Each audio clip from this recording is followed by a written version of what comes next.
Radhe Krishna, Shri Gurubhyo Namaha, Srimate Ramanujaya Namaha. Welcome to Thirukkolur Penpillai Rahasyam, episode number 42. Thirukkolur Penpillai's attitude towards dealing with problems or odd situations in her life is really inspiring. In spite of facing various obstacles, she is not resorting to any complaints. She is not cursing the Lord that He is not doing enough.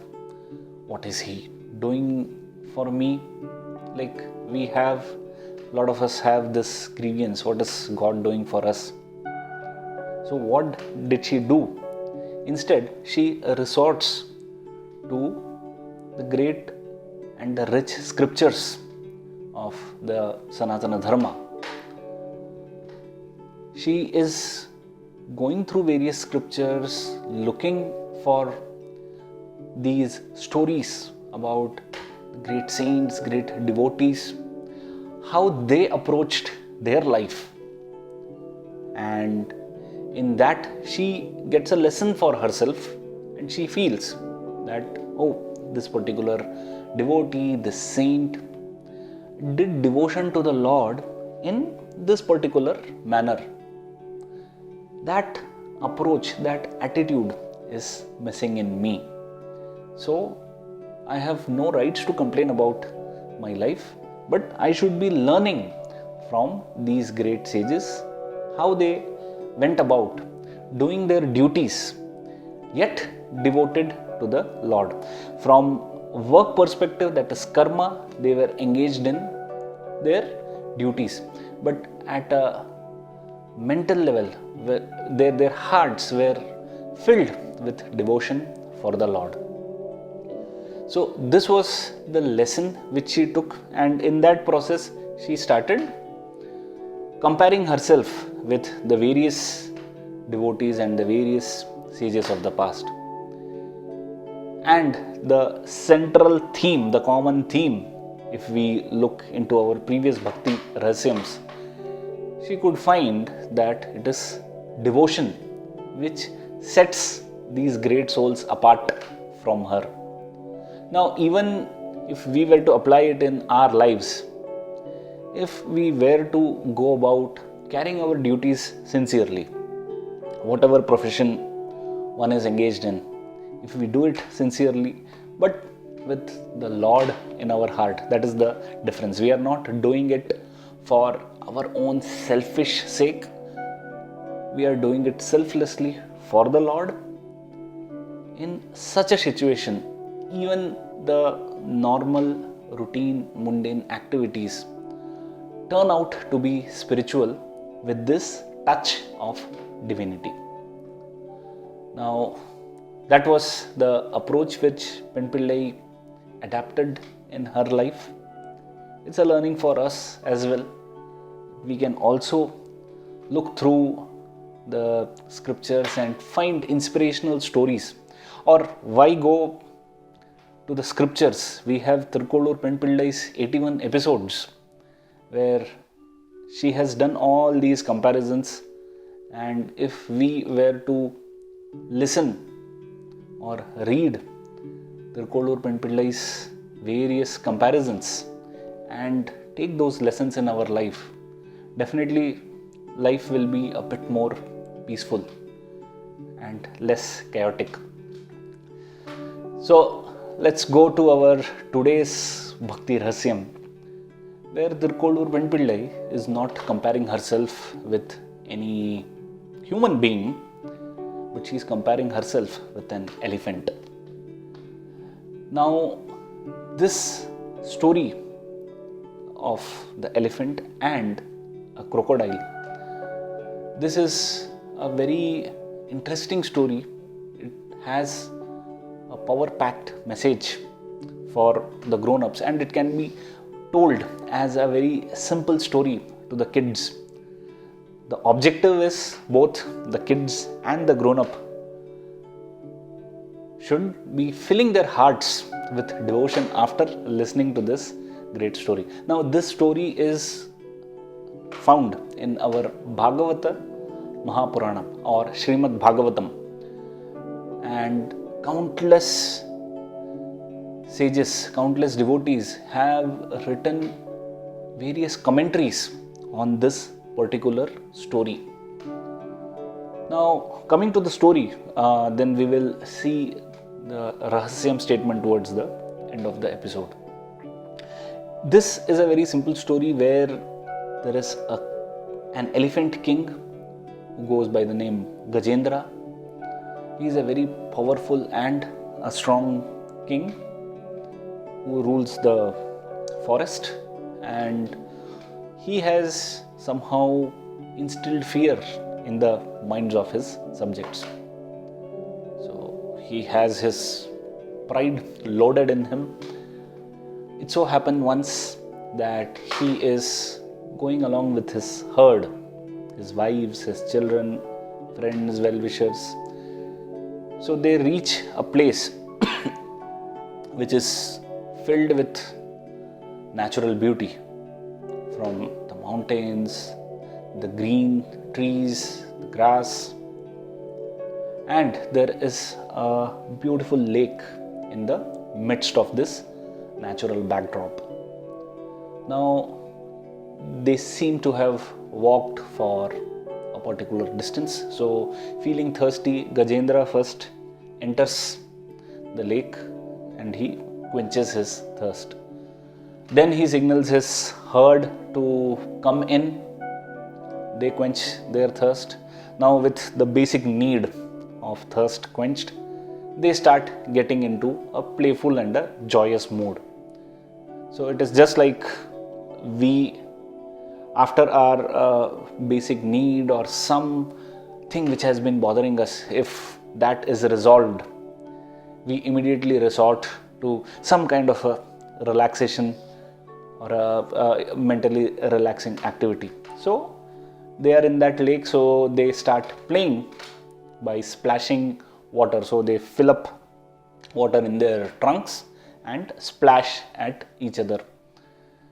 So they were enjoying this play, unknown to the lurking danger. Now there was a crocodile in the same lake who was not amused by these playful activities of the elephants. Immediately he moved towards Gajendra and grabbed his leg. Now Gajendra was a powerful and a mighty elephant, so he thought, who can grab my leg just like that? And he started to free his leg very casually.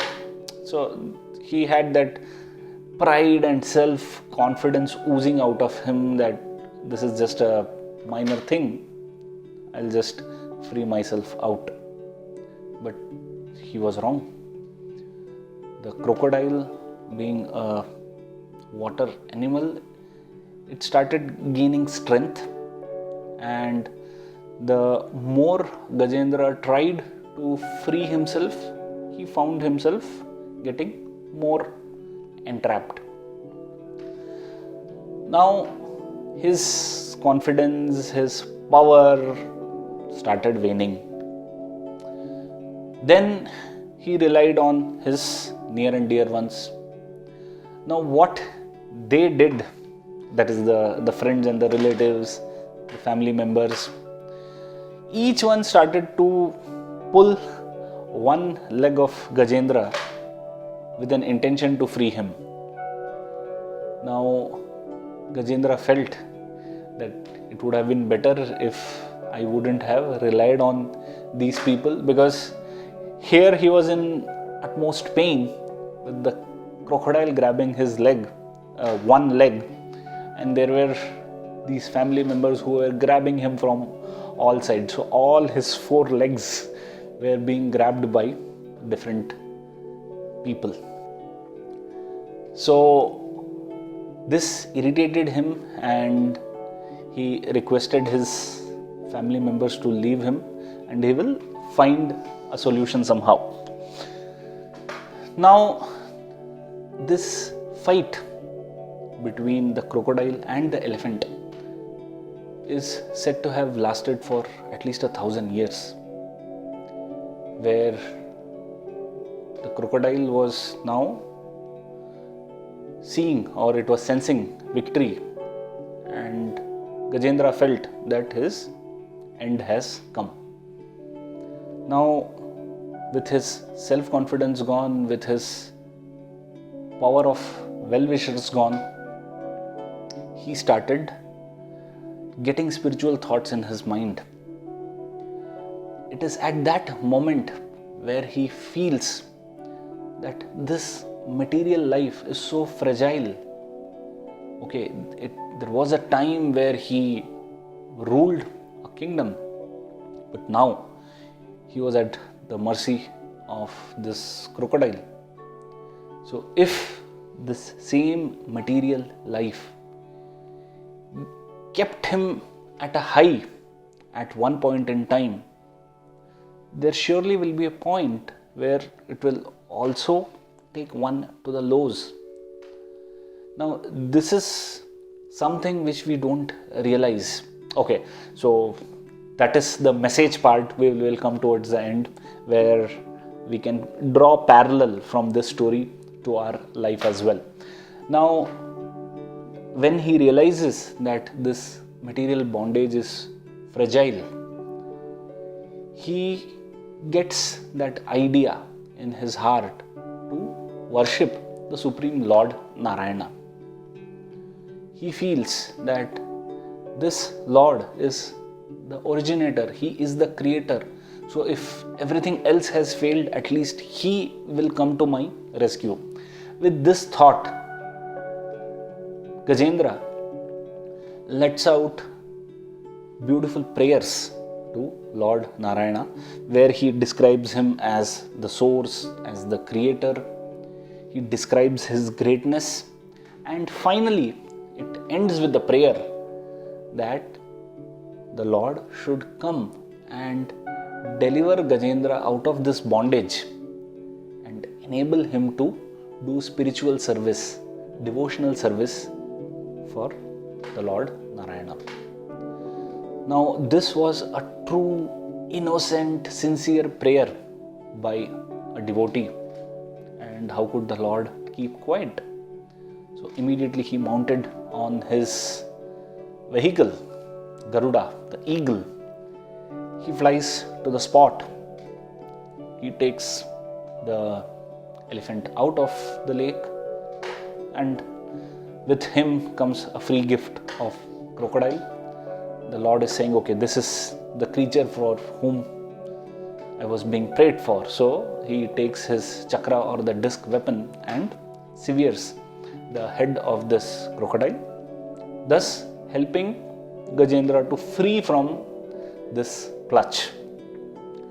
Now, when the Lord was approaching on Garuda, and that was the time when this elephant was still in the crocodile's grip, Gajendra looks upwards, he sees the Lord approaching, and as a beautiful gesture, he, in spite of the pain he is in, he picks up a lotus from the lake and offers it to Lord Narayana.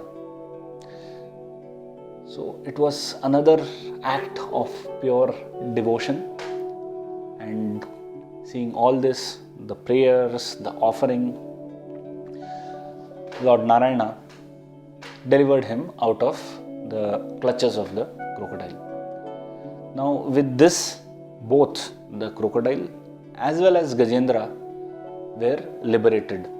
In the sense, this story has a past life connection as well, where Gajendra was a king and the crocodile was a Gandharva or a celestial musician in their respective previous lives, and both were cursed to become an elephant and as a crocodile because of different circumstances. We'll not get into that circumstance which by which they got cursed as elephant and crocodile respectively, and they were supposed to be delivered out of this curse by Lord Narayana himself.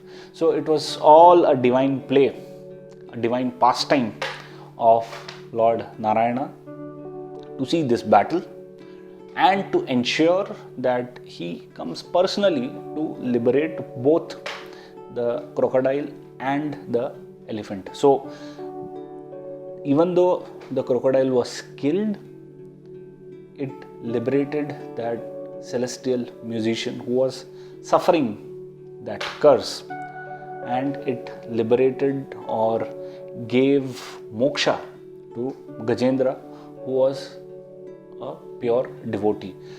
This entire episode is celebrated as Gajendra Moksham in Srimad Bhagavatam.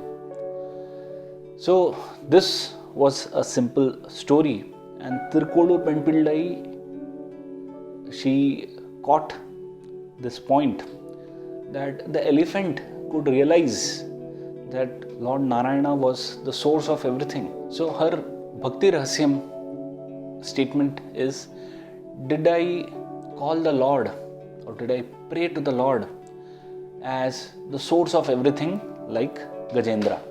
Did I exclaim that he was the originator, he was the creator? If an elephant could realize, I, being a human being, I am unable to realize this fact. This was Thirukkolur Penpillai's comparison and Bhakti Rahasyam. So this is a beautiful story of Gajendra Moksham, which can be told to kids with a view to instill bhakti in them right from the childhood. For the grown-ups, we can definitely draw a parallel into our lives from this particular episode. This Gajendra represents us. The crocodile which trapped Gajendra represents all the distractions which we face in our life. The sense organs, that is the eyes, the nose, the ears, the mouth, the skin, all of our sense organs drag us into many distractions. Apart from that, there are so many external problems. There are so many nature-related problems. There are problems from people, from situations. So all these distractions, these factors which entrap us, which pull us down, is represented by this crocodile. Now think about it. When we face a particular problem, initially we will rely on our self-confidence, our ego, our power. We will do everything possible to come out of this particular situation, to get out of this grip. If that fails, the next point of reliance is our family, our friends, our well-wishers, and the list is endless. Finally, when nothing happens, we take resort in the Lord. The prayers come towards the end and not at the start. So there could be a question that the Lord came and rescued Gajendra, fine, but why was he waiting for 1,000 years? Why couldn't he have come in the beginning only and avoided all these? So the logic is the same here.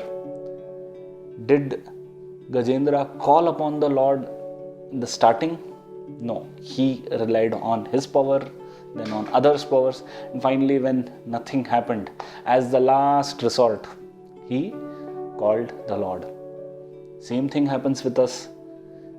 We try to do everything, whatever is possible, yet the Lord comes at the end. If the Lord is in the beginning only, definitely much of the problems or the pains could be avoided. So this doesn't mean that certainly we should not be trying on our own.